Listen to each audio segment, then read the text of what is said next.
होया कई को जन्म्यारो जीवल होई कुपुत्रेण नयो नष्टो जन्म नष्टम कुभार्या कुभोजनेन दिवसा देवी पुराण। अगर पुत्र अच्छा निकल गया तो उस कुल केवल सारे पितर स्वर्ग चले जाते हैं। जिस पुत्र में सुपुत्र पैदा हो जाते हैं और जिस कुल में कुपुत्र पैदा हो जाते हैं उस कुल के तो सारे पितर जाकर के नरक में गिर जाते हैं। जिस कुल में दुष्ट बेटा कुपुत्र पैदा हो जाता है जन्म नष्टम कुभार्या, जिसकी पत्नी अच्छी नहीं है उसका बल पूरा होता है व्यक्ति बल जीवन नष्ट हो जाए की पत्नी अच्छी ना मित्रेण सुखम कुतः, जिसका मित्र अच्छा नहीं है उते को जीवन बल बेकार। ऐसे व्यक्ति को सुख नहीं मिलता जिसका मित्र अच्छा नहीं। मित्र यदि ऐसा है मुंह पर तो मीठी मीठी बातें कर डालेगा पीठ पीछे छुरा बुराई तुम्हारी काट। चाणक्य जी ने कहा है सांप के साथ अच्छा है रहना लेकिन दुष्ट व्यक्ति के साथ और कुमित्र के साथ रहना बुरा है। क्योंकि सांप तो एक ही बार डंक मारता है लेकिन जो दुष्ट आदमी होता है वो पग पग पर डंक मारता है रे। कुमित्रेण सुखम कुतः, दुष्ट मित्र का तो तुरंत संग छोड़ देना चाहिए। कुपुत्रेण हतम यशा, जिस कुल में बल दुष्ट पुत्र पैदा हो जाते हैं उस कुल का सारा यश नष्ट हो जाता है और जिस कुल में सुपुत्र पैदा हो जाते हैं उस कुल की माताएं धन्य हो जाती है। गोस्वामी जी रामचरितमानस में लिख रहे हैं लखन की मां लखन को समझा रही है सुमित्रा देवी कि हे बेटा लखन, वो मां पुत्रवती होती है जिस मां का बेटा भगवान का भक्त होता है। पुत्रवती युवती जग सोई रघुपति भागा जासु सुत होई। वो मां पुत्रवती होती है जिस मां का बेटा बल रघुनाथ का भक्त होता है और जिस मां का बेटा केवल बोतल पीने वाला है खाने पीने वाला है। ऐसे बेटे ने तो केवल अपनी मां को प्रसूति की पीड़ा देने के लिए ही जन्म लिया है। आज इस भट्ट परिवार के पितर भी नाच रहे होंगे साहब, ताली बजाओ जाओ। वाह, हमारे कुल में ऐसे कुलभूषण पुत्र पैदा हो गए जो हमारे लिए भागवत की कथा करवा रहे हैं। जरा तालियां बजाओ। लोगों के पास पैसा आता है ना तो लोग जमीन देखते हैं कि मेरे लिए प्लॉट देखो। पैसा है क्या? लेकिन धन्य है ये परिवार जो ये सोच रहा है कि अब धन आ गया, भागवत कथा करवाने का समय आ गया। ऐसे केवल वही लोग हो सकते हैं जो पूर्व जन्म के कोई साधु होते हैं। ये यहाँ के लोग नहीं है, ये स्वर्ग के लोग आ रखे हैं। शैलेंद्र भट्ट जी और उपेंद्र भट्ट जी कोई साधारण व्यक्ति नहीं है। ऐसा लग रहा है कि वो स्वर्ग से कोई दिव्य आत्मा धरती पर पैदा हुई है जो अपने पुरखों के लिए आयोजन करवा रहे। उनको स्वर्ग के लोग समझना चाहिए और जो लोग धनवान होकर के अभिमान में चलते हैं उनको बल नरक के लोग समझना चाहिए। तो नरक से आए हुए हैं जो यहाँ भोग और विलास में लगा हुआ है, संपत्ति को इकट्ठा करना में लगा हुआ है। उसको पता ही नहीं है कि सब जोड़ जाना है। मोह निशा सब सो बनिहारा देख तो स्वप्न अनेक प्रकार के स्वप्न देख रहा है। ये करूंगा ये करूंगा, अरे प्राण कब निकल जाए तेरा, सब धरा का धरा रह जाए। क्यों साहब? साधारण लोग नहीं है साहब, आप साहब स्वर्ग के हैं। ताली बजाओ। एक बाप रो रहा है, धुंधकारी का पिताजी रो रहा है। कुपुत्रो दुखदायक, मेरे योनो बेटे क्या होई बल। एक पिता कभी रोता नहीं है मेरी माँ। एक पिता की आंखों में दो ही बार आंसू आते हैं। पहली बार एक पिता तब रोता है जब अपनी बेटी की विदाई कर रहा हो। तब एक पिता की आंखों में न चाहते हुए भी आंसू आ जाते हैं। और दूसरी बार बल एक पिता तब रोता है जब बुढ़ापा मामल बेटा सेवन न कर। तब वो पिताजी रोंद ये बेटा करे तो मैं नहीं तो मेरी सेवा ना करने लगी। सुन रहे हो तो रो लेता है। आकाश से ऊंचा है पिता, धरती से ऊंची है माँ। आज सोच रहा है क्या? क्वतिष्ठामि क्व गच्छामि को मे दुःखं व्यपोहये प्राणांस्त्यजामि दुःखेन हा कष्टं मम संस्थितम्।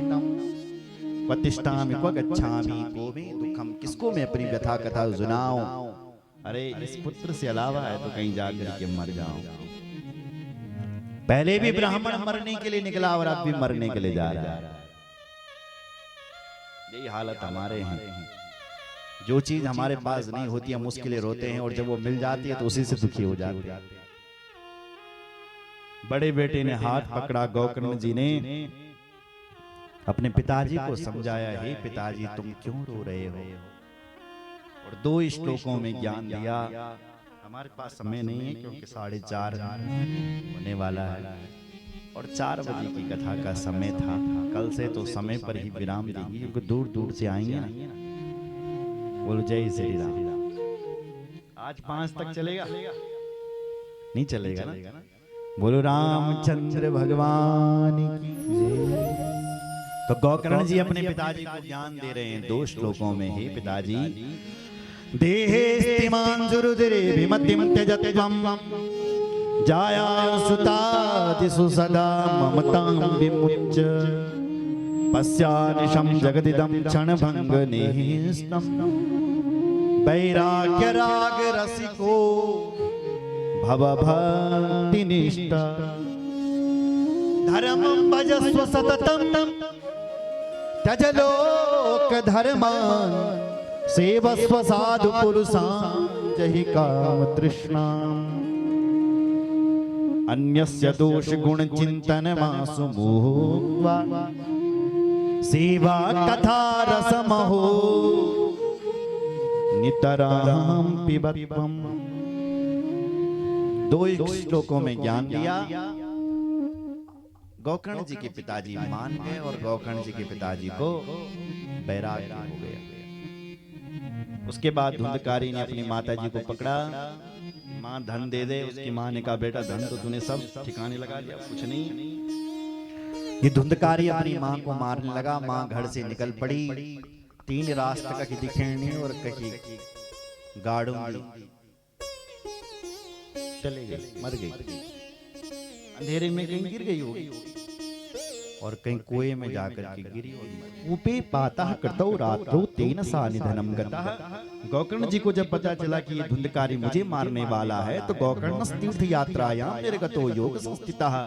गोकर्ण जी तीर्थ यात्रा के लिए चल पड़े महाराज। लेकिन धुंधकारी का मन ही ना लगे तो धुंधकारी ने 5 गणिकाओं को बाजार से खरीद करके लाया। चोरी करता था, उन्हीं को देता था। एक दिन बहुत बड़ी चोरी धुंधकारी ने करी। उन 5 वैश्याओं ने कहा कि इस धुंधकारी को मारो। उस धुंधकारी को रात में उसके हाथ पांव बांध दिए। मारने लगी, मरा नहीं तो गरम गरम अंगार ले आए। अंगार उस धुंधकारी के मुख में गरम गरम अंगार भरे। अकाल मौत मरा, इसलिए महाप्रेत बना। गोकर्ण जी को जब पता चला कि मेरे भाई, पिताजी, माताजी सब चले गए तो गोकर्ण जी ने गया में जाकर के श्राद्ध किया, तर्पण किया। गया तीर्थ एक ऐसा तीर्थ है जहां पर तर्पण करने से, पिंडदान देने से अक्षय पुण्य की प्राप्ति होती है। गया भगवान के चरण है, नैमिषारण्य भगवान की नाभि है और बद्रीनाथ भगवान का बल मस्तक है। तो इन जगहों तीर्थ पिंडदान देने से अक्षय पुण्य की प्राप्ति होती है। कुछ लोग ये कहते हैं हमने तो बद्रीनाथ में पिंडदान दे दिया, अब क्या आवश्यकता हमें देने की, हमने तो कर दिया। अरे भाई, बद्रीनाथ का पिंडदान दिया हुआ अक्षय हो सकता है। तुमने जो बद्रीनाथ में दान तर्पण किया, पिंडदान दिया, वो उसका अक्षय फल है, मिलता रहेगा जब तक जिंदगी रहेगी। लेकिन फिर भी हमें अपने पितृ देवताओं को याद करना चाहिए और उन्हें तर्पण पिंड अवश्य देने चाहिए। बोलो जय श्री राम। तो गोकर्ण जी ने तर्पण किया, फिर भी उनकी मुक्ति नहीं हुई। फिर गोकर्ण जी घर में आए। अचानक घर में जैसे आए तो एक भेड़ का बच्चा सामने आया। उसको ध्यान से देख रहे थे, हाथी बन गया। उसको फिर ध्यान से देखा तो भैंसा बन गया। गोकर्ण जी डर गए और पूछा उससे, तो कौन है? कस्त्वं मुगुरतुरो रात्रो कुतो यातो दशामि मां किं वा प्रेता पिशाचो वा राक्षसो शीति संसन। कस्त्वं, तो कौन है जो आधी रात में आया हुआ है? कस्त्वं, कौन हो तुम? वाताहारेण रुद्रचेम पुनः पुनः, इशारा करता है, रोता है, लेकिन बोलता कुछ नहीं है। मैं कह रहा था ना, गोकर्ण जी ज्ञानी हैं, पंडित हैं, उनके पास गायत्री का तप है। गोकर्ण जी ने अपना कमंडल निकाला, उसे जल निकाला और गायत्री मंत्र पढ़कर के जैसे ही उस प्रेत आत्मा पर मारा, आश्चर्य कि वो प्रेत केवल बोलने लग गया। प्रेतोवाच, प्रेत बोलने लग गया। क्या? अहम भ्राता त्वदीयोऽस्मि धुंधकारीति नामता स्वकीयेनैव दोषेण ब्रह्मत्वं नासितं मया। अहो भ्राता, अहम भ्राता त्वदीयोऽस्मि, हे भैया मुझे नष्ट मत करो, मैं तुम्हारा भाई। कौन सा भाई? कहा धुंधकारी। मेरा नाम धुंधकारी है। स्वकीयेनैव दोषेण, बड़े भैया मैं अपना बल दोष के कारण महाप्रेत बना। ब्रह्मत्वं नासितं मया, महाप्रेत बना हूं भैया, मेरी मुक्ति करो, मुक्ति करो, मुक्ति करो। देखो प्रार्थना, देखो जरा कैसी भाव से प्रार्थना। अहो बंधो कृपा सिंधु भ्रातुर्मामा सुमोचया गोकर्णो वचनं श्रुत्वा तस्मै वाक्यमथा ब्रवीत्। अहो बंधो, भैया आप दयालु हो, आप मेरे ऊपर, आप कृपा सिंधु हो, मेरे ऊपर कृपा करो ना, मेरा उद्धार करो। गोकर्ण जी ने कहा, भाई धुंधकारी तुम, अरे मुझे जब पता चला कि तुम मर गए हो तो मैंने तुम्हारे लिए गया में जाकर के श्राद्ध किया। त्वदर्थम तू गया पिंडो मया दत्तो विधानतः, जब हमने बल गया में जाकर के तुम्हारे लिए पिंडदान दिया, तत्कथम नैव मुक्तिस्या, तुम्हारी मुक्ति क्यों नहीं होनी? जब मैंने गया में तुम्हारे लिए तर्पण कर दिया, पिंडदान दे दिया, तुम्हारी मुक्ति क्यों नहीं हुई? तो धुंधकारी ने कहा, इसलिए नहीं हुई क्योंकि मैं कोई छोटा मोटा पापी नहीं हूं, महान पापी। और गया में जाकर क्या मेरे 100 श्राद्ध भी कर दोगे? कितने? 100, वो भी मेरी मुक्ति नहीं होने वाली। गया श्राद्ध सत्येनापि मुक्तिर्मे न भविष्यति, मुक्तिर्मे न भविष्यति। प्रेत कह रहा है, यानी धुंधकारी कह रहा है, भैया गोकर्ण अगर बोल तुम गया में जाकर के मेरे 100 श्राद्ध भी करोगे तो भी मेरी मुक्ति होने वाली नहीं है, क्योंकि मैं महान प्रेत आत्मा, मेरी ऐसी मुक्ति नहीं होगी। तो क्या करो? बोले भैया आप ज्ञानी हो, कुछ करो ना। तो गोकर्ण जी ने कहा थोड़ा रुक जा, एक रात खाने जरा, अभी तू चले जा। धुंधकारी चला गया। प्रातः काल हुआ, गोकर्ण जी ने बड़ी बड़ी विद्वानों से परामर्श लिया, भाई मेरे भाई की मुक्ति कैसे होगी बताओ। कोई विद्वान ब्राह्मण नहीं बता सका।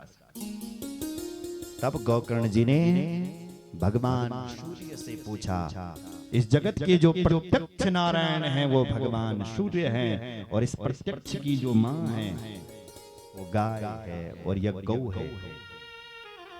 आपको पता है गाय समुद्र मंथन से निकली, गाय यहाँ की नहीं है, गौ माता स्वर्ग की, और जो गंगा जी हैं वो भी स्वर्ग। बोलो जय श्री राम। गोकर्ण जी सूर्य भगवान से प्रार्थना कर, तुभ्यं नमो जगत साक्षिन् ब्रूहि हे मुक्ति हेतुकम् तच्छ्रुत्वा दूरतः सूर्य स्फटिकमित्यभ्यभाषत। हे जगत के प्रत्यक्ष नारायण भगवान सूर्य, आप बताइए ना, आप बताइए ना, मेरे भाई की मुक्ति कैसे होगी? आप बताओ। भगवान सूर्य अपने दिव्य गति से चल रहे थे और चलते चलते रुक गए और गौकर्ण जी को अनुशासन। गौकर्ण जी, श्रीमद् भागवतान मुक्ति सप्ताहं वाचनं कुरु इति सूर्य वचा सर्वे धर्म रूपम तो विश्रुतम। ए भैया गौकर्ण, तुम अपने भाई को श्रीमद् भागवत की कथा सुनाओ, सुनिश्चित उनकी मुक्ति हो जाएगी। तुरंत गौकर्ण जी ने सूर्य नारायण को प्रणाम किया, घर में आए और दिव्य भागवत की कथा का आयोजन किया। महाराज बोलो जय श्री राम। लोगों को पता चला तो सब भागवत की कथा सुनने के लिए दौड़ पड़े। वैष्णवं ब्राह्मणं मुख्यं श्रोतारं परिकल्प्य